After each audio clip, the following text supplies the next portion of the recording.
तो जितनी चीजें हमने अभी तक पढ़ी, हमने ग्लैंड्स के बारे में पढ़ा, हमने एलिमेंट्री कैनाल के सारे पार्ट्स के बारे में पढ़ा। कौन ग्लैंड कौन सा एंजाइम सीक्रेट करता है, कौन सा हार्मोन सीक्रेट करता है, कौन सा क्या सीक्रेट करता है, हम ये जानते हैं, है ना? Gastric gland gastric juice secrete करता है, पेनक्रियास पेनक्रियाटिक जूस सीक्रेट करता है, लिवर जो है वो बाइल सीक्रेट करता है, हम ये जानते हैं पक्का। अब क्यों करते हैं और कैसे करते हैं ये अब हम जानेंगे। डाइजेशन ऑफ फूड, इसमें हम सिंपली पढ़ेंगे कि एक अगर फूड का टुकड़ा अगर आप अपने मुंह के अंदर लेते हो तो उसके साथ कौन-कौन सी घटनाएं घटती हैं, अब हमको पढ़ना है डाइजेशन ऑफ फूड में, ठीक है? तो डाइजेशन ऑफ फूड आप जानते हो दो तरीके से होता है, एक मैकेनिकल और केमिकल, है ना? मैकेनिकल मतलब जानते हो दांतों से तोड़ तोड़ देना, टुकड़ों में तोड़ देना, ये मैकेनिकल है। और उसके ऊपर एंजाइम लगाना, हार्मोन लगाना, जो आपका स्टमक करता है, सलाइवा लगाना, है ना, जो माउथ में भी होता है, वो कर देना, वो क्या है? वो केमिकल डाइजेशन है ना? चलो, the buccal cavity perform to function, आपको पता है ना, टुकड़ों में तोड़ना फूड को, और क्या करना? निगल लेना, पक्का। The buccal cavity perform two major function, mastication of food and facilitation of swallowing. क्योंकि तो बक्कल कैविटी दो फंक्शन परफॉर्म करता है, फूड का मैस्टिकेशन और दूसरा फैसिलेशन ऑफ सैलोइंग। मतलब वो इतना तो कर देता है कि आप चीजों को निगल पाए, है ना? तोड़ करके उसको बोलस में कन्वर्ट कर देता है। किसमें कन्वर्ट करता है? बोलस में कन्वर्ट करता है, उसमें सलाइवा लगा देता है, ठीक है, ताकि आपको निगलने में। आप एक काम करना, कभी ट्राई मत करना यार, कुछ हो आ जाएगा। फिर भी मैं बता रहा हूं, आप फूड को ना अपने दांत से काटो मत। आपने टुकड़ा लिया, आप उसको निगलो। क्या आपको तकलीफ होगी निगलने में? होगी ना, क्यों होगी? आप लगातार उसको च्युइंग करके उसको छोटे टुकड़े में, तो वो क्या होता है ना कि जैसे आपने रोटी सब्जी खाई, तो वो भी अलग अलग है।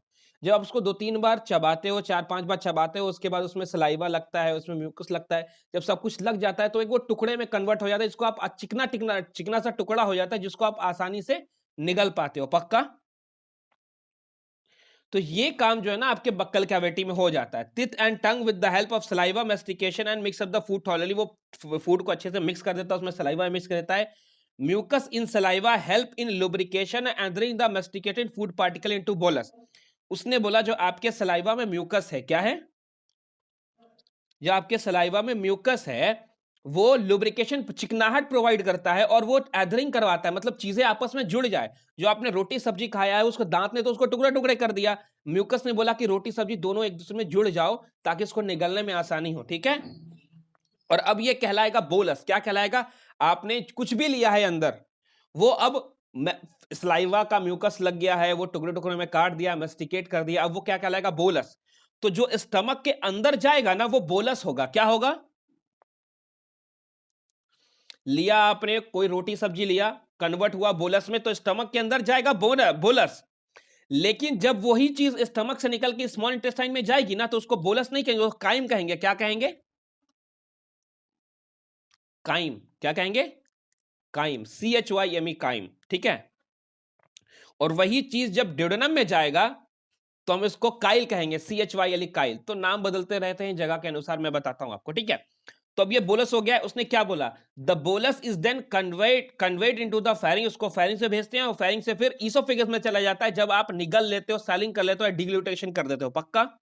तो सेलिंग या डिग्लूटेशन बोथ आर सेम वर्ड, है ना। कहां चला गया आपका बोलस? ईसोफेगस में चला गया। ईसोफेगस में मैंने आपको बताया था वो एक पाइप नहीं है, पाइप की तरह है, बट वो पाइप नहीं है। पाइप का मतलब क्या होता है? बीच में हॉलो, नहीं, वैसा नहीं है। वो जनरली क्लोज रहता है। जब आप कोई टुकड़ा फूड का अंदर लेते हो, तो उसमें मूवमेंट होता है, मस्कुलर मूवमेंट होता है, और वेव्स प्रोड्यूस होता है।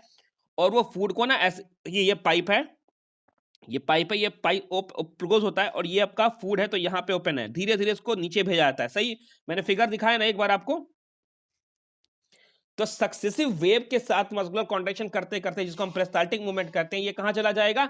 ईसोफेगस से चला जाएगा स्टमक में। ईसोफेगस और स्टमक के बीच में एक स्पिंटर है, क्या, दोनों के जंक्शन पे, जिसको गैस्ट्रो ईसोफेजल स्पिंटर कहा, जो कि इस बात को कंट्रोल करेगा कि फूड नीचे गया है तो भैया ऊपर ना आ जाए दोबारा, है ना। समझ रहे हो?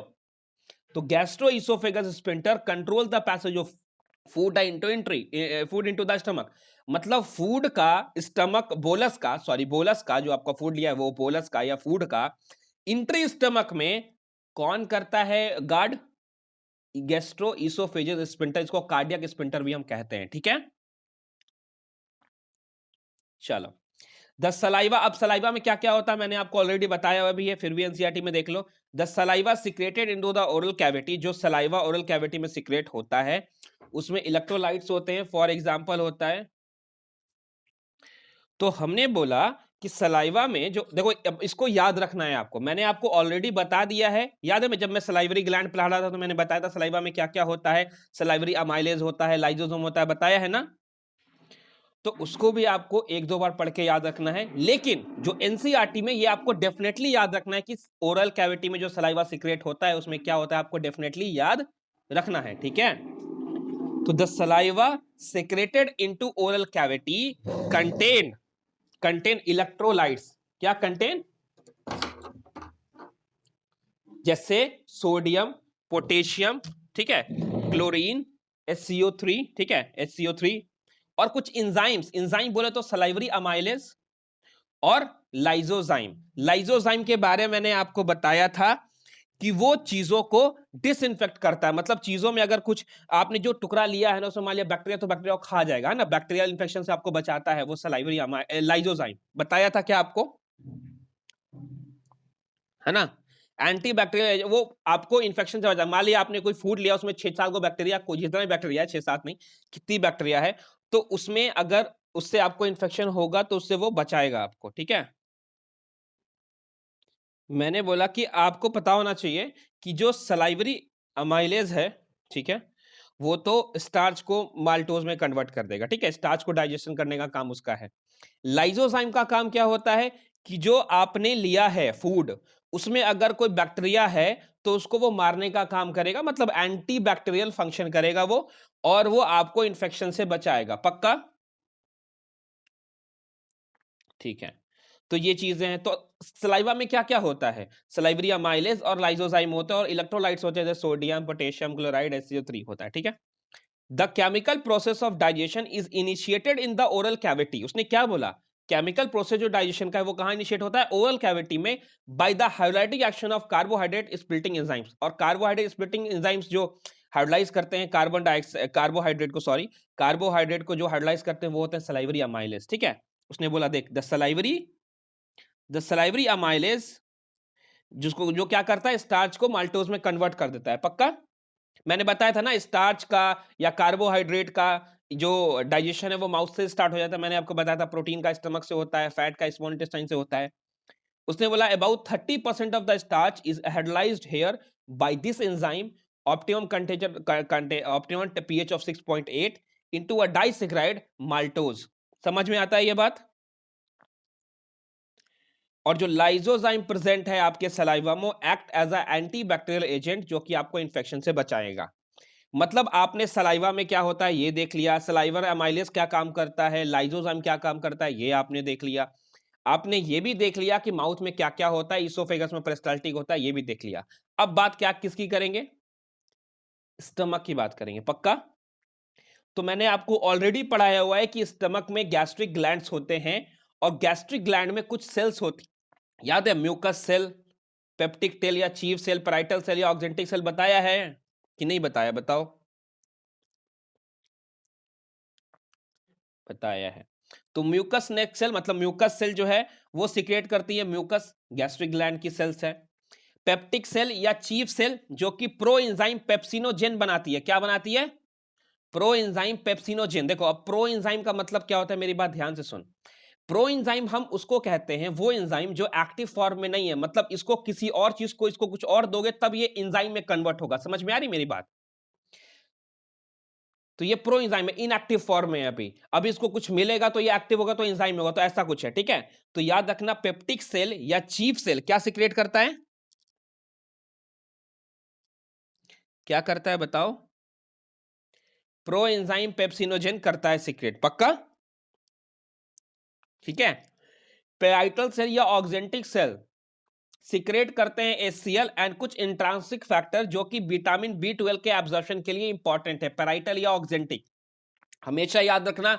विटामिन B12 और कुछ इंट्रांसिक फैक्टर जैसे विटामिन B12 के एब्जॉर्प्शन में, और विटामिन B12 का एब्जॉर्प्शन जो होता है वो बड़ा इंपॉर्टेंट होता है इलेक्ट्रोपोएसिस के लिए, किसके लिए, इरेक्थ्रोपोएसिस मतलब क्या? आरबीसी का बनना, पक्का? तो पेराइटल सेल कहीं ना कहीं इनडायरेक्टली किसमें इन्वॉल्व है? इरेक्थ्रोपोएसिस में इन्वॉल्व है, पक्का? पेराइटल सेल की बात बोले या ऑक्जेंटिक सेल की बात बोले, सही बोल रहा हूं क्या मैं? तो याद रहेगा आपको, जो मैंने आपको जितनी सेल्स के बारे में बताया है वो भी थोड़ा ध्यान में रखना, इसको तो एकदम याद रखना। Mucus neck cell mucus secrete करती हैं, पेप्टिक सेल या chief cell proenzyme pepsinogen secrete करती हैं, पेराइटल या ऑक्जेंटिक सेल एचसीएल को सिक्रेट करती है, कुछ इंट्रांसिक फैक्टर जैसे विटामिन बी ट्वेल्व को एब्जॉर्ब करने का काम, और विटामिन बी ट्वेल्व को एब्जॉर्ब अगर कर रही है तो ये इरेक्थ्रोपोएसिस में आपकी हेल्प कर रही है। तो हम ये मानते हैं कि पेराइटल या ऑक्जेंटिक सेल आपको इरेक्थ्रोपोएसिस में इनडायरेक्टली हेल्प करेगी। समझ में आई मेरी बात?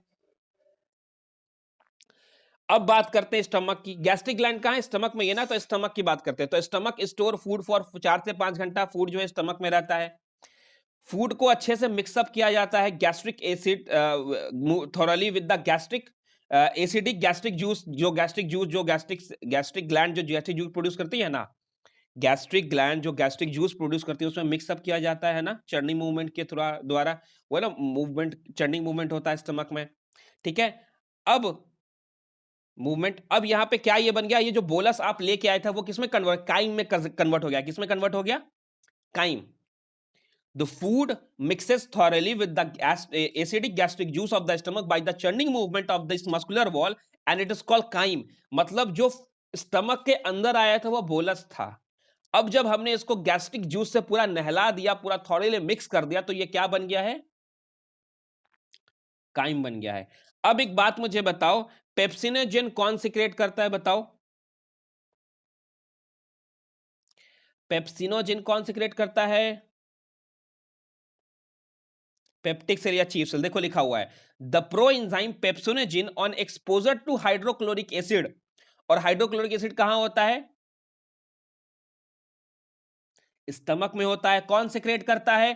पेराइटल या ऑक्जेंटिक सेल सिक्रेट करती है। समझ में आ रहा है जो मैं बता रहा हूं?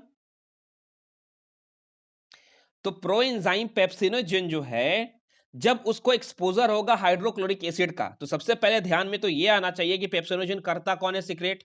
तो पेप्टिक या चीफ सेल करती है। हाइड्रोक्लोरिक एसिड कौन सिक्रेट करता है? तो पेराइटल या ऑक्जेंटिक सेल सिक्रेट करती है। तो जब प्रोएंजाइम पेप्सिनोजेन को इसका एक्सपोजर मिलेगा, तो अब क्या याद है मैंने बताया था, प्रोएंजाइम का मतलब हो गया वो इनएक्टिव फॉर्म में, इसको कुछ मिलेगा तो ये एक्टिव होगा, तब ये एक्टिव होकर पेप्सिन बनाएगा। क्या बनाएगा? ये लिखा हुआ है, the proenzyme pepsinogen on exposure to hydrochloric acid get converted into active enzyme pepsin. समझ आया? पक्का? और ये एक प्रोलाइटिक एंजाइम है स्टमक का। किसका एंजाइम है ये? The proteolytic enzyme the stomach. आपको अगर लिखना है तो आप साइड में लिख लो। प्रोलाइटिक एंजाइम वो होते हैं जो आपको प्रोटीन के डाइजेशन में हेल्प करते हैं। किसमें हेल्प करते हैं? याद है मैंने बताया था प्रोटीन का डाइजेशन स्टमक से स्टार्ट होता है। बताओ, हाँ चलो अब आगे देखो। The mucus and bicarbonate present in the gastric juice. Mucus और म्यूकस और म्यूकस और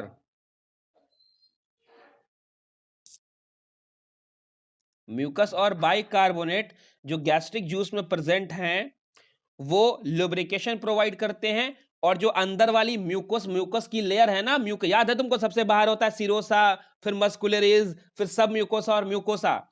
तो जो स्टमक की जो म्यूकोसा वाली लेयर है ना, उसको HCl से बचाता है। समझ में आ रही है मेरी बात? तो म्यूकस नेक सेल ने जो म्यूकस सिक्रेट किया, ठीक है, और स्टमक में जो बाइकार्बोनेट भी किसी ने सिक्रेट किया, तो ये दोनों क्या है? ये गैस्ट्रिक जूस के कंपोनेंट्स हैं, ठीक है। तो इन्हों दोनों ने लुब्रिकेशन प्रोवाइड किया और स्टमक को हाइड्रोक्लोरिक एसिड से बचाया, क्योंकि हाइड्रोक्लोरिक एसिड एक खतरनाक एसिड है, अगर आपके स्किन पे गिर जाए तो स्किन जल सकता है। तो तुम मुझे बताओ, स्टमक में तो स्टमक का वो भी तो स्किन ही है ना यार, वो भी तो लेयर ही है, कोई ना कोई लेयर है, वो भी जल सकता था। तो उसको कौन बचाता है जलने से? म्यूकस और बाइकार्बोनेट। पक्का? ठीक है। तुमको मैं बताऊं, कभी कभी क्या होता है ना कि एक नाम मैं भूल रहा हूं बिल्कुल, कौन सी बैक्टीरिया थी, कौन कौन कोई तो था, कोई एक ऑर्गेनिज्म है, वो छोटा सा बैक्टीरिया है कि वायरस है, ध्यान में नहीं है मुझे। वो अगर आपके स्टमक में जाता है तो पता है उसका भोजन क्या है? उसका भोजन है म्यूकस। क्या भोजन है? वो म्यूकस को खा लेता है। तुम बचाओ म्यूकस को खा लिया तो स्टमक को बचाने वाली लेयर खत्म हो गई। स्टमक की बचाने वाली लेयर अगर खत्म हो गई तो स्टमक को एचसीएल का सामना करना पड़ेगा, तो वो जल जाएगा। जलने से स्टमक में अल्सर हो जाता है, स्टमक अल्सर कहते हैं उसको, पेट का अल्सर। और वो बहुत दिन तक रहा तो इंसान को स्टमक कैंसर हो जाता है। समझ में आ रही मेरी बात? तो म्यूकस तो याद रखना है आपको, ये सारी लाइनें बहुत इंपॉर्टेंट है, बहुत इंपॉर्टेंट है। मैंने आपको जब जब जो चीज मैंने पढ़ाया तब तब मैंने आपको बताया। जब मैंने स्टमक पढ़ाया तो आपको गैस्ट्रिक ग्लैंड के बारे में बताया। जब मैंने इंटेस्टाइन पढ़ाया तो इंटेस्टाइनल ग्लैंड के बारे में बताया। जब मैं सलाइवा पढ़ाया तो सलाइवरी ग्लैंड के बारे में बताया, कौन क्या सीक्रेट करता है। ये सब एक जगह लिखा हुआ है, आपको ध्यान रखना है। वहां पे हमने एक जगह करके पढ़ लिया ना कौन क्या सीक्रेट करता है। अब ये देखते हैं कौन सीक्रेट कर रहा है, कहां पे कर रहा है, ये देख रहे हैं, ठीक है। तो म्यूकस और बाइकार्बोनेट जो आपको गैस्ट्रिक जूस में प्रेजेंट है, वो लुब्रिकेशन और प्रोटेक्शन करता है म्यूकोसल एपिथेलियम की, किससे? हाइड्रोक्लोरिक एसिड से। हाइड्रोक्लोरिक एसिड कौन सीक्रेट करता है बताओ? पेराइटलिया ऑक्जेंटिक, ठीक है, ठीक है, ठीक है। HCl provide the acidic optimum for pepsin, पता है आपको HCl जो एसिडिक मीडियम प्रोवाइड करता है किसके लिए? पेप्सिन के लिए, ठीक है। अब आपको याद रखना रेनिन, RENNIN, रेनिन। दो तरह का रेनिन मिलेगा, अभी आगे भी एक रेनिन मिलेगा, तो ध्यान रखना कौन वाला रेनिन है। ये वाला रेनिन है जो मिल्क को पचाने में हेल्प करता है। किसको पचाने में हेल्प करता है? ठीक है। उसने बोला rennin is a proteolytic enzyme found in gastric juice, कहां प्रेजेंट होता है? तो रेनिन एक प्रोलाइटिक एंजाइम है, और पता है एग्जाम में आया है ये एक बार, ठीक है। Rennin is a proteolytic enzyme जो गैस्ट्रिक जूस में प्रेजेंट होता है। वो मिल्क में प्रेजेंट प्रोटीन को डाइजेस्ट करने में मदद करता है। मैंने अभी लिखाया था ना प्रोलाइटिक एंजाइम का मतलब क्या होता है, कि help in digestion of protein, बताया था। तो rennin is a proteolytic enzyme, pepsin भी एक प्रोलाइटिक एंजाइम था। प्रोलाइटिक एंजाइम का मतलब होता है कि जो आपको डाइजेशन ऑफ प्रोटीन में हेल्प करे, ठीक है। तो rennin is a proteolytic enzyme found in gastric juice of infant, किसमें? इन्फेंट में, बच्चे में, क्योंकि बच्चा, अब बच्चा बर्गर पिज्जा तो खाता नहीं है ना बच्चा बेचारा, वो तो दूध पीता है माँ का, तो उसके लिए तो वही फूड है, तो उसको पचाने के लिए कोई होना चाहिए। तो उसके जो बच्चा होता है, कभी कभी आपने सुना बड़े लोगों को दूध ज्यादा पचता नहीं है जल्दी, क्यों नहीं हो? क्योंकि रेनिन नहीं होता है उनके में, ठीक है, उनके गैस्ट्रिक जूस में। बच्चा इतना दूध क्यों पचा लेता है? क्योंकि उसमें, उसके गैस्ट्रिक जूस में क्या होता है? रेनिन प्रेजेंट होता है, पक्का। Rennin is a proteolytic enzyme found in gastric juice of infant, जो कि मिल्क में प्रेजेंट प्रोटीन को डाइजेस्ट करने में हेल्प करता है। स्मॉल अमाउंट ऑफ लाइपेज और also secreted by gastric gland, small amount में लाइपेज भी प्रेजेंट होता है जो कि गैस्ट्रिक ग्लैंड में सीक्रेट होता है, ठीक है। समझ आया? चलो, various type of movement are generated by the muscularis layer of the small intestine, small intestine की मस्कुलिक लेयर जो है वहां बहुत सारे मूवमेंट देखने को मिलते हैं। ये मूवमेंट जो है हेल्प करते हैं कि फूड अच्छे से मिल जाए सारे सिक्रेशन में जो इसके पास हो रहा है। अब मेरी बात ध्यान से सुन, इंटेस्टाइन में सिक्रेशन कहाँ कहाँ से आ रहा है? इंटेस्टाइन से सिक्रेशन आ रहा है लिवर से, इंटेस्टाइन को सिक्रेशन आ रहा है पैनक्रियास से, और इंटेस्टाइन के पास खुद की भी ग्लैंड्स प्रेजेंट हैं, पक्का है ना। इंटेस्टाइनल ग्लैंड याद है? याद है ब्रूनस ग्लैंड पढ़ाया है मैंने, ठीक है। तो द बाइल, बाइल कहां से आता है बताओ? बाइल कहां से आता है? गॉल ब्लैडर से आता है ना। गॉल ब्लैडर में कहां से आता है? लिवर से आता है। तो the bile, the pancreatic juice and intestinal juice are secreted release into the small intestine. Pancreatic juice और बाइल जो है वो हेपेटोपेनक्रियाटिक डक्ट से रिलीज होती है। क्या ये सब मैंने बताया है? हेपेटोपेनक्रियाटिक डक्ट क्या होती है, बाइल क्या होता है, बताया है क्या? पेनक्रियाटिक जूस में क्या होता है देख, the pancreatic juice contain inactive enzyme, मतलब प्रो एंजाइम्स। क्या मैंने बताया इन? अच्छा तू मुझे दिल से बता, मैं जब पेनक्रियास पढ़ा रहा था तो मैंने ट्रिप्सोजिन, काइमोट्रिप्सोजिन, प्रोकार्बोक्सिपेप्टिडेज, अमाइलेज, लाइपेज, न्यूक्लियस लिखवाया है कि नहीं लिखवाया? बता, लिखवाया कि नहीं लिखाया है? देख, अगर यकीन नहीं है मैं दिखा देता हूँ तुझे, रुक जा, दिखाता हूँ, रुक जा।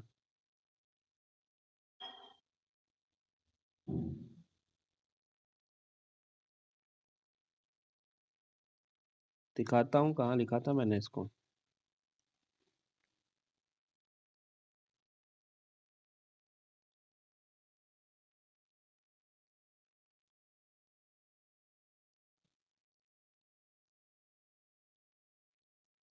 हम्म,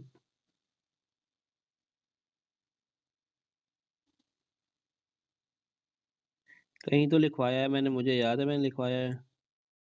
देखो, देख रहे हो, लिखाया है क्या? Pancreatic juice contain sodium bicarbonate, लिखवाया है देखो।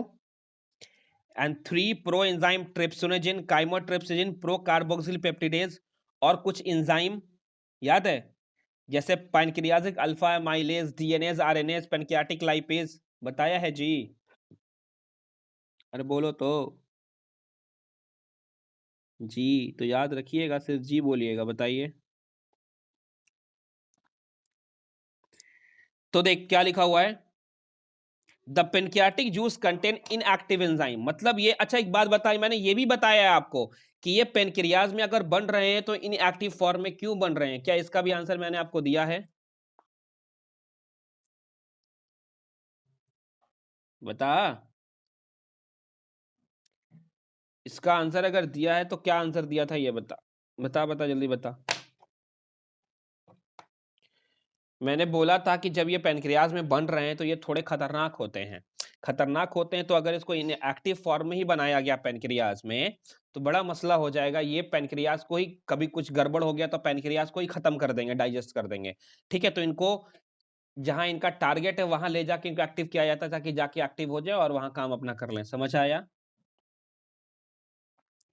The pancreatic juice contain inactive enzyme trypsinogen, chymotrypsinogen, procarboxylpeptidase, amylase, lipase and nuclease. Trypsinogen is an active, trypsinogen को एक्टिवेट, अब देख ये सवाल नीट में आया है कि ट्रिप्सिनोजिन को कौन एक्टिवेट करता है। Trypsinogen is activated by enzyme enterokinase, कौन एंजाइम है? इंटरोकाइनेज, जो कि जिसको कौन सिक्रेट करता है? इंटेस्टाइनल म्यूकोसा सिक्रेट करता है। और ये इंटरोकाइनेज सिक्रेट होता है, ट्रिप्सिनोजिन को कन्वर्ट करता है ट्रिप्सिन में, किसमें? ट्रिप्सिन में, ठीक है। और एक बार जब ट्रिप्सिन बन गया तो ये ट्रिप्सिन ना दूसरे ट्रिप्सिनोजिन को कन्वर्ट कर सकता है ट्रिप्सिन में, समझ में आ रही है मेरी बात? और बाकी सब जो है ना प्रोलाइटिक एंजाइम, काइमोट्रिप्सिनोजिन, प्रोकार्बोक्सिलिपेप्टिडेज, इनको भी ये एक्टिवेट करने का काम करेगा, समझ आ रहा है? वही लिखा which is turn activated the other enzyme in the pancreatic juice. एक बार ट्रिप्सिन अगर बन गया तो ट्रिप्सिन बाकी सबको, मतलब एक चेन हो गया ना, कि वो इंट्रोकाइनेज ने ट्रिप्सिन को ट्रिप्सिन में कन्वर्ट किया, फिर ट्रिप्सिन जा रहा है वो किसी और को कर रहा है, समझ में आ रही है मेरी बात? वही चीज है। अब ये तो था पेनक्रियाटिक जूस का। बाइल देख, बाइल में क्या होता है, the bile release into the duodenum containing bile pigment, bilirubin and biliverdin, ठीक है। बाइल साल्ट होता है, कोलेस्ट्रॉल होता है, फॉस्फोलिपिड होता है, लेकिन कोई भी एंजाइम नहीं होता है। तो आपको ये याद रखना है कि बाइल में क्या क्या होता है, कोई एंजाइम नहीं होता है, पिगमेंट्स होते हैं, bile pigment, bilirubin and biliverdin, bile salt होता है, कोलेस्ट्रॉल होता है, फॉस्फोलिपिड होता है, ठीक है। और बाइल जो है ना इमल्सिफिकेशन ऑफ फैट में हेल्प करेगा। इमल्सिफिकेशन का मतलब क्या होता है? छोटे छोटे टुकड़ों में तोड़ देना। तो याद है मैंने बताया था कि स्मॉल इंटेस्टाइन में फैट का डाइजेशन स्टार्ट होता है, बताओ, बताया था ना जी।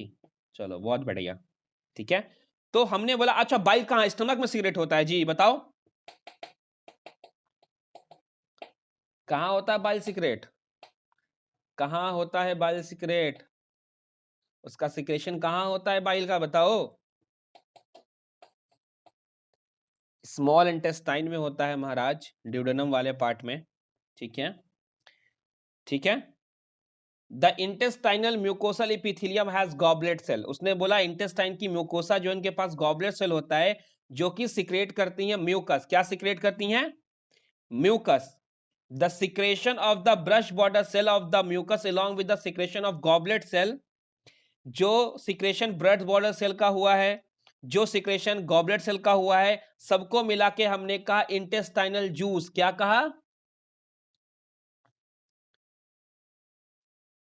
या फिर हमने कहा सक्कस इंट्रांकस, क्या कहा? सक्कस इंट्रांकस, पक्का। और ये वो एंजाइम्स होते हैं वो दुनिया भर की सारी चीज को पचा सकते हैं, इनके पास सब कुछ काबिलियत है, ठीक है। तो लास्ट में जितना भी चीज बचाने के लिए बचेगा ये इंटेस्टाइनल जूस ही करेंगे उन पे काम। The juice contain a variety of enzyme, जैसे माल्टेज एग्जाम में आया है, डाइपेप्टिडेज एग्जाम में आया है, लाइपेज, न्यूक्लियोसाइडेज एंड एक्सेट्रा। जब मैं पढ़ा रहा था तो मैंने आपको लिखवाया था, मैंने आपको सारे नाम लिखवाए थे, maltase, lactase, sucrase, nucleosidase, nucleotidase, लिखवाया था कि नहीं लिखाया था, याद है? जब मैं इंटेस्टाइन वाला पार्ट पढ़ा रहा था, अभी अभी अभी कल की बात है, कल ही की बात है भाई, कल ही लिखवाया मैंने सब कुछ कि इंटेस्टाइनल जूस में ये सारे प्रेजेंट होते हैं। The mucus along with the bicarbonate, कौन किसके साथ? म्यूकस बाइकार्बोनेट के साथ, the mucus along with the bicarbonate. और बाइकार्बोनेट कहां से मिलता है? बाइकार्बोनेट कहां से आता है बताओ? पेनक्रियास से आता है। जब मैं पेनक्रियास पढ़ा रहा था तो मैंने लिखाया था। अरे बचवा फिर से दिखाना पड़ेगा तुम लोग को, नहीं लिखे थे। देखो इंटेस्टाइनल जूस में सारा नाम दिया हुआ है कि नहीं दिया, देख तो, माल्टेज, आइसोमाल्टेज, इंट्रोकाइनेज, एमाइनोपेप्टिडेज, डाइपेप्टिडेज, कुछ नाम एनसीईआरटी में और उन्होंने एक्सेट्रा लिख दिया है। क्या बाकी का नाम यहाँ पे लिखा हुआ है? अच्छा, पेनक्रियाज में भी किसका नाम आया था? बाइकार्बोनेट सिगरेट करने की बात आई थी। देख तो लिखा है क्या?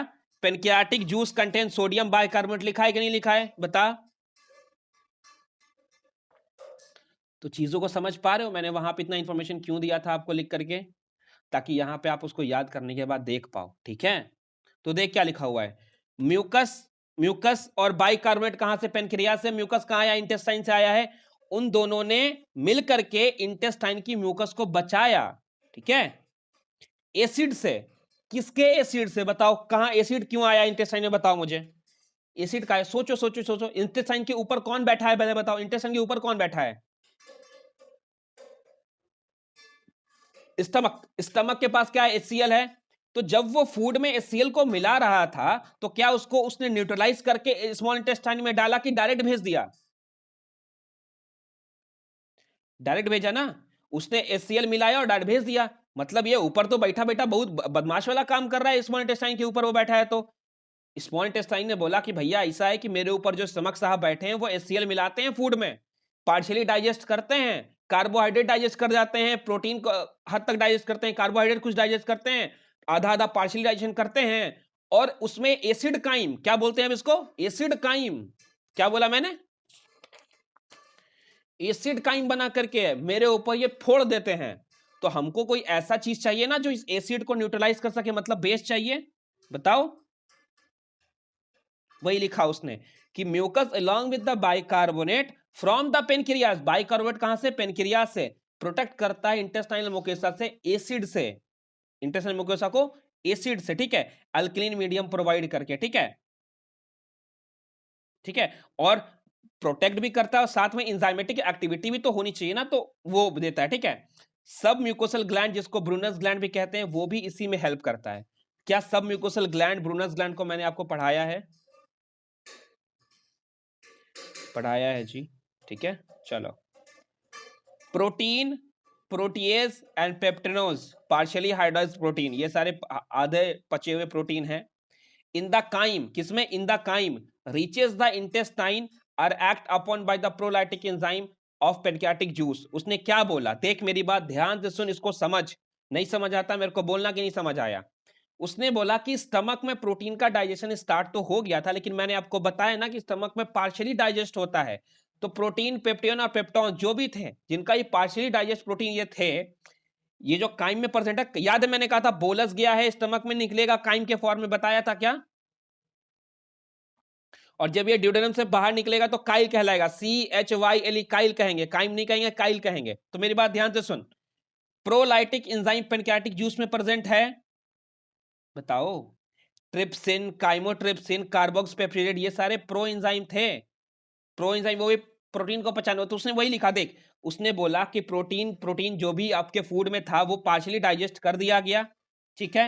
अब आधा बचा हुआ है जो कि आपके काइम में है, लिखा हुआ है ना, protein, protein peptones in the chyme reaching the intestine are act upon by the proteolytic enzyme of pancreatic juice. अब इनके ऊपर कौन काम करेगा? पेनक्रियाटिक जूस काम करेगा, इनको डाइपेप्टिडेज में कन्वर्ट करेगा। पक्का? क्या ये समझ आता है आपको ऊपर लिखा हुआ जो है? बताओ। अच्छा बात बताओ, कार्बोहाइड्रेट का डाइजेशन स्टार्ट हुआ था माउथ से। क्या मैंने बोला कि डाइजेशन माउथ में स्टार्ट हुआ, स्टमक में कंप्लीट हो गया? ऐसा तो मैंने नहीं बोला। मैंने बोला कि कंप्लीट नो कहां होगा? स्मॉल इंटेस्टाइन में ही कंप्लीट होगा सब चीज का डाइजेशन। तो कार्बोहाइड्रेट जो बचा हुआ है काइम में ना, उसको भी पेनक्रियाटिक अमाइलेज कर देगा, और पेन तो किस में कन्वर्ट कर देगा? डाइसेक्राइड में कन्वर्ट कर देगा। पक्का? इस पे कौन कराएगा? पैनक्रियाटिक याद है, जब मैं पैनक्रियाज पढ़ा रहा था तो मैंने आपको पैनक्रियाटिक अल्फा अमाइलेज के बारे में बताया था, याद है? वो यही है, याद है? अल्फा अमाइलेज बोलना यार। अच्छा रुक जा, रुक जा, रुक जा, रुक जा, मैं दिखाता हूँ। वेट वेट वेट, रुको जरा, सबर करो, मैं दिखाता हूँ। हाँ जी, हाँ जी, हाँ जी, अल्फा माइलेज कहाँ गया, कहाँ गया? पढ़ाया तो था यार मैंने, लिखा था मैंने बाज़ाब्ता उसको।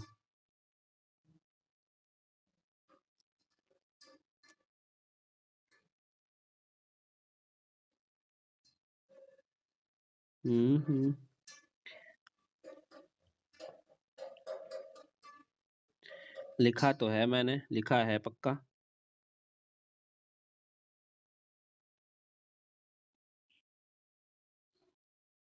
देखो तो, such as enzyme, such as क्या लिखा हुआ है यहाँ पे जी? पैनक्रियाटिक अल्फा माइलेज, याद आया?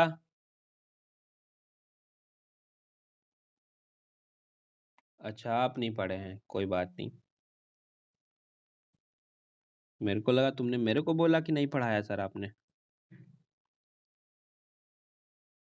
अच्छा चलो, तो जो कार्बोहाइड्रेट बचा हुआ था उसको ही पैनक्रियाज ने, पैनक्रियाटिक अमाइलेज ने उसको भी डाइसैकराइड में कन्वर्ट कर दिया। Fat are broken down by lipase, fat are broken down by lipase. क्या लाइपेज पैनक्रियाटिक जूस में प्रेजेंट था? देखो तो, दिखाता हूं कहां गया, देख देख तो, अमाइलेज, देख देख देख, अमाइलेज लाइपेज, याद आया? ये किस में है? सारे के सारे पैनक्रियाटिक जूस में प्रेजेंट हैं, समझ आ रहा है? अच्छा ये कनेक्ट कर पा रहे हो ना? याद नहीं हुआ अलग सी बात है, ये कनेक्ट कर पा रहे हो ना कि हो क्या रहा है, चल क्या रहा है, ये समझ आ रहा है ना? पक्का? हाँ जी। तो fat are broken down by lipase, किस में कन्वर्ट कर देंगे उसको? डाई या मोनोग्लिसराइड में कन्वर्ट कर देंगे, पक्का? तो फैट पे देखो, लाइपेज ने काम किया, डाई फिर मोनो में कन्वर्ट कर दिया, पक्का? अभी सबका ना लास्ट वाला याद करना। अभी इसके लास्ट में क्या बचा था बताओ? पेप्टिडेज बचा था, इसमें डाइसेक्राइड बचा था, मोनोग्लिसराइड बचा, पक्का? अब न्यूक्लियस, क्या पेनक्रियाटिक जूस में न्यूक्लियस प्रेजेंट था? बताओ मुझे एनसीईआरटी देख के। वो न्यूक्लिक एसिड पे काम करेगा और न्यूक्लियोटाइड या न्यूक्लियोसाइड को बनाएगा। न्यूक्लिक एसिड पे काम किया, न्यूक्लियस ने न्यूक्लियोटाइड बनाया, फिर न्यूक्लियोटाइड न्यूक्लियोसाइड बना। समझ आता है ये पीछे चीज? अब ऊपर जितनी भी चीजें बन गई, कौन कौन सा चीज ऊपर बन गया बताओ? डाइपेप्टिडेज बन गया, डाइसेक्राइड बन गया, मोनोग्लिसराइड बन गया, न्यूक्लियोसाइड बन गया, पक्का? अब क्या है ना कि इनको भी बॉडी एब्जर्व नहीं कर सकती है, इनको भी बॉडी एब्जर्व, सेल एब्जर्व नहीं कर सकती है, तो इनको अब हम एब्जर्बल फॉर्म में तोड़ेंगे। क्या करेंगे?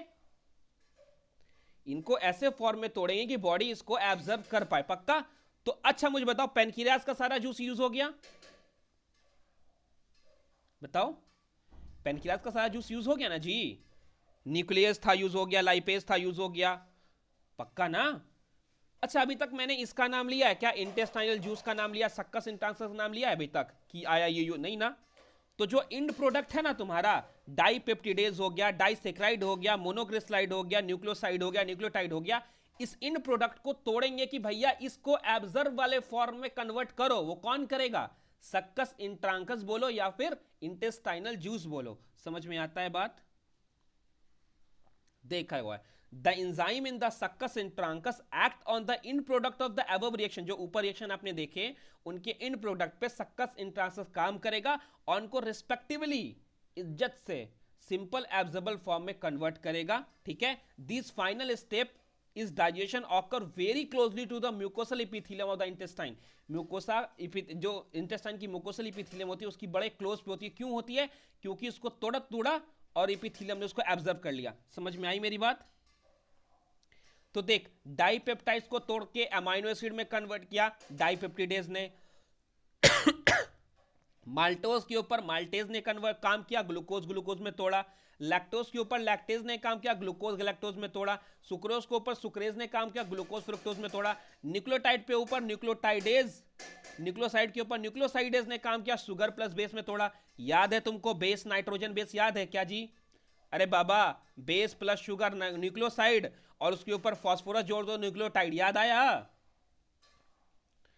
डाई और मोनोग्लिसराइड मिला था, उसके ऊपर लाइपेज ने काम किया, फैटी एसिड प्लस ग्लिसरॉल में कन्वर्ट कर दिया। हाँ मैंने नहीं पढ़ाया, बायोमोलिक्यूल्स में जब आप पढ़ोगे तो आप देखोगे कैसे बनता है फैटी एसिड, ठीक है, आप सीखोगे उसको। तो अच्छा एक बात मुझे तुमसे अगर मैं पूछूं कि डाइपेप्टिडेज हो गया, माल्टेज हो गया, लैक्टेज हो गया, सुक्रेज हो गया, न्यूक्लियोटाइडेज हो गया, न्यूक्लियोसाइडेज हो गया, लाइपेज हो गया, ये सारे कहाँ पाए जाते हैं? पैनक्रियाटिक जूस में कि इंटेस्टाइनल जूस में? ये काम कहाँ करते हैं? म्यूकोसल इपिथेलियम से दूर की म्यूकोसल इपिथेलियम के पास? म्यूकोसल इपिथेलियम के पास बाबू, देख लिखा हुआ है ना, these final step in the digestion occur very close to the mucosal epithelium of the cell of the intestine. पता समझ आया? बोलो। हाँ, द सुन, अब नीचे सुन, the breakdown of bio macromolecule method above जो आपने देखा वो ड्यूडेनम वाले रीजन में होगा, इन स्मॉल इंटेस्टाइन के, ये आपको पता है। The simple substance thus formed are absorb, अब इसको जेलनम और इलियम जो है एब्जर्व कर लेगा। जो अनडाइजेस्ट है, जो एब्जर्व नहीं किया गया, उसको हम लार्ज इंटेस्टाइन में डाल देंगे पक्का। तो पहले तो सानिया मुझे ये बताओ कि लार्ज इंटेस्टाइन के पार्ट्स का नाम मुझे बताओ, याद है तो बताओ, नहीं है तो बोलो नहीं याद है। बताओ बताओ बताओ। सिकम, क्लोन, रेक्टम, याद आया क्या? कोलोन का भी 4 पार्ट, क्लोन का भी 4 पार्ट, असेंडिंग, ट्रांसफर, डिसेंडिंग और सिग्माइडल क्लोन। तो चलो वहां भेज देंगे अब लार्ज इंटेस्टाइन में। उसने बोला कि no significant digestive activity occur in large intestine, large intestine में कोई भी डाइजेशन वाली प्रॉपर्टी नहीं होगी। हाँ कुछ फंक्शन है, जैसे कि वाटर को एब्जर्व कर लिया जाएगा, मिनरल अगर है तो एब्जर्व कर लिया होगा, ड्रग्स अगर उससे प्रेजेंट हो तो एब्जर्व कर लिया, दवाएं जो आप लेते हो, ड्रग्स अगर है तो एब्जर्व कर लिया। और म्यूकस सिक्रेट करेगा, क्या सिक्रेशन होगा, किसका सिक्रेशन होगा? Secretion of mucus. क्यों? क्योंकि जो अनडाइजेस्टेड है, जो वेस्ट है, वो पार्टिकल आपस में जुड़ जाएं और इजिली पास हो सके एनस के थ्रू, ठीक है। Secretion of mucus with help in adhering of waste particle together and lubricate it, lubrication provide करती ताकि इजिली पास हो जाए, ठीक है। द अनडाइजेस्टेड फूड अब फीकस में कन्वर्ट होता है, ठीक है। The fear enter into the caecum of the large intestine through ileocaecal valve. क्या मैंने इलियोसिकल वॉल्व पढ़ाया है? सेमील्यूरन होता है, ये भी पढ़ाया है। इलियोसिकल वॉल्व इलियम और सीकम के जस्ट पास में प्रेजेंट होता है, पढ़ाया है क्या? पक्का। विच प्रिवेंट द बैकफ्लो, अब बताया मैंने आपको कि वॉल्व जो है एक डायरेक्शन में काम करता है भैया, स्पिंटर 2 डायरेक्शन में काम कर सकता है, लेकिन वॉल्व हमेशा, हाँ। और उसके बाद फिर जो फीकस बना है उसको रेक्टम में टेम्पोरली स्टोर किया जाएगा, फिर उसको आप बाहर कर दोगे। अब सुन मेरी बात, the activity of gastro intestinal tract are under neural and hormonal control for proper coordination of different part. जो गैस्ट्रो इंटेस्टाइनल ट्रैक है आपका, उस पर प्रॉपर न्यूरल कंट्रोल, याद है मीजनरी प्लेक्सेस, माइसेंट्री प्लेक्सेस, याद है तुमको? एक सब म्यूकोसा में था, एक लॉन्गिट्यूनल और सर्कुलर के बीच में था, ठीक है। तो प्रॉपर कोऑर्डिनेशन हो पाए डिफरेंट पार्ट के बीच में, इसलिए गैस्ट्रो इंटेस्टाइनल ट्रैक के बीच में अच्छे से न्यूरल कोऑर्डिनेशन है, पक्का। पता चला कि स्मॉल इंटेस्टाइन ने चर्निंग मूवमेंट किया ही नहीं, उसने फूड को डायरेक्ट स्मॉल इंटेस्टाइन में डाल दिया, तो गड़बड़ हो जाएगी ना। पता चला कि स्मॉल इंटेस्टाइन में फूड आया है और पैनक्रियाज अपना सिक्रेशन दे ही नहीं रहा है, तो दिक्कत हो जाएगी ना। तो उसने बोला कि हाँ, तो न्यूरल कंट्रोल होता है आपका, जितना भी ये है ना तुम्हारा जो गैस्ट्रोइंटेस्ट है, वो न्यूरल ट्रैक पे चलता है, न्यूरल सिग्नल पे चलता है। साइट आप सूंघते हो, स्मेल करते हो, देखते हो, सॉरी देखते हो, स्मेल करते हो, ठीक है। तो आपका जो ओरल कैविटी है उसमें सलाइवा का सिक्रेशन हो जाता है। कैसे? आपको महक गया, फिर आपके ब्रेन तक गया इन्फॉर्मेशन, फिर सलाइवा का सिक्रेशन हो गया अच्छी खुशबू देख के, ठीक है, पक्का। गैस्ट्रिक एंड इंटेस्टाइनल सिक्रेशन, जो गैस्ट्रिक का सिक्रेशन होता है, इंटेस्टाइनल सिक्रेशन होता है, उसको भी न्यूरल सिग्नल ही कंट्रोल करती है। मस्कुलर एक्टिविटी जो डिफरेंट एलिमेंट्री कैनाल में आपको हो रहा है, वो भी न्यूरल मैकेनिज्म की वजह से होता है, और दोनों काम करते हैं उसमें, लोकल वाला भी करता है और सीनस भी करता है, सेंट्रल नर्वस सिस्टम भी करता है, लोकल नर्वस सिस्टम भी करता है, ठीक है। Hormone control of the secretion of digestive juice is carried out by local, जो हार्मोन कंट्रोल है डाइजेस्टिव जूस में, वो लोकल हार्मोन करता है, provided by the gastric and hormone control of secretion of digestive juice is carried out by local hormone produce by the gastric and intestinal mucosa. जो hormone gastric और intestinal mucosa ने बनाया है, उसका भी secretion जो है ना लोकल हार्मोन ही करता है, समझ आया? तो थोड़ी थोड़ी सी बात है जो आपको इसमें न्यूरल कंट्रोल वाला पढ़ना है। वैसे न्यूरल कंट्रोल एंड कोऑर्डिनेशन पढ़ेंगे तो उसमें और डीपली जाके हम लोग पढ़ेंगे, चिंता नहीं करना, ठीक है।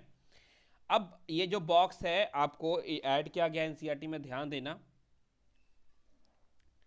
कैलोरी कैलोरी उतनी देर से हम लोग बोल रहे हैं, तो the energy requirement of animal and the energy content of food are express in term measure में heat, because it is ultimately form of, उसने बोला कि हम जो फूड लेते हैं, जो लेते हैं, एनर्जी जो लेते हैं, उनको हम हीट के टर्म में एक्सप्रेस करते हैं। ठीक है, हीट के टर्म में क्यों? क्योंकि हीट ही तो फॉर्म है जो जो आपको एनर्जी प्रोवाइड कर रहा है, हीट ही तो है पक्का। Ultimately form of all energy क्या है? हीट है। तो हम इसको कैलोरी में मानते हैं, जूल में मानते हैं। ठीक है, अब what is the amount of heat energy required to raise the temperature. अब क्या कैलोरी होता है? कैलोरी का मतलब क्या हुआ? एक कैलोरी का मतलब हुआ कि 1 ग्राम वाटर को 1 डिग्री सेल्सियस पे, एक डिग्री सेल्सियस, 1 ग्राम वाटर को अगर हम 1 डिग्री सेल्सियस उसका बढ़ा देंगे, अगर 1 ग्राम वाटर का कितना टेम्परेचर लगता है, लिखा हुआ है which is the amount of heat energy required to raise the temperature of 1 gram water by 1 degree. 1 gram water का 1 डिग्री सेल्सियस बढ़ाने में आपको कितना एनर्जी देना पड़ा, वो एक कैलोरी होता है पक्का।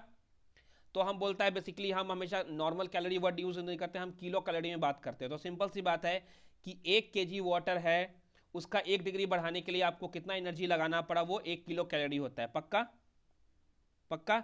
तो हमने क्या किया ना, हमने the amount of heat liberated from complete combustion of 1 gram food in, हमने 1 ग्राम फूड लिया और बॉम्ब कैलोरीमीटर यूज करते हैं, और हमने देखा कि 1 ग्राम फूड जब बर्न किया तो उससे कितना हीट प्रोड्यूस हुआ। तो याद रखना, अमाउंट ऑफ हीट कितना लिबरेट हुआ है, इसको नापने वाली जो मशीन होती है वो वार्म कैलोरीमीटर होती है। ठीक है, और हमने उसका अमाउंट निकाला। पहले हमने देखा फिजियोलॉजिकल वैल्यू, हमने देखा कि जब हम 1 ग्राम, अपनी बॉडी की बात कर रहा हूँ, जब 1 ग्राम हम कुछ लेते हैं तो उसमें कितना जो कार्बोहाइड्रेट है वो कितना देता है, तो उसने लिखा देखो, the actual amount of energy 1 gram food जब लेते हैं हम, 1 ग्राम जब फूड हम लेते हैं तो हमारा फिजियोलॉजिकल वैल्यू अलग है और हमारा एक्चुअल वैल्यू अलग है। फॉर एग्जाम्पल 1 ग्राम हम फूड लेते हैं तो उसमें हमको जो कार्बोहाइड्रेट है वो 4 किलो कैलोरी देता है पर ग्राम। अगर 1 ग्राम लिया तो 4 किलो कैलोरी देता है। जो तुम्हारा क्या बोलते हैं उसको, जो प्रोटीन है वो भी 4 किलो कैलोरी देता है, और जो तुम्हारा फैट है वो 9 किलो कैलोरी देता है। ठीक है, एनर्जी हमको प्रोवाइड करता है। लेकिन सेम चीज़ एक ग्राम फूड अगर हमने लिया और हमने मशीन में देखा तो हमने पाया कि फैट जो है 4 किलो कैलोरी देता है, 4.1 किलो कैलोरी, और जो तुम्हारा प्रोटीन है वो 5.65 किलो कैलोरी देता है, और तुम्हारा फैट है वो 9.45 किलो कैलोरी हमको तुमको एनर्जी देता है। समझ आया? तो मतलब फिजियोलॉजिकल वैल्यू अलग है और एक्चुअल ग्रॉस वैल्यू अलग है। ठीक है, ग्रॉस वैल्यू को हम मशीन में करते हैं और फिजिकल वैल्यू जो हमारी बॉडी में चल रही है। ठीक है, समझ आया? तो इसके बाद अब जो पोर्शन बचा हुआ है आपका एब्जॉर्प्शन ऑफ डाइजेस्टेड प्रोडक्ट। ठीक है, यही बचा हुआ है ना शायद। हाँ, एब्जॉर्प्शन ऑफ डाइजेस्टेड प्रोडक्ट और डिसऑर्डर ऑफ डाइजेस्टिव सिस्टम, और कुछ कुछ चीज़ें पीईएम है, माल न्यूट्रिशन वगैरह है। तो एक लेक्चर और लगेगा और ये आपका चैप्टर हो जाएगा कंप्लीट। ठीक है।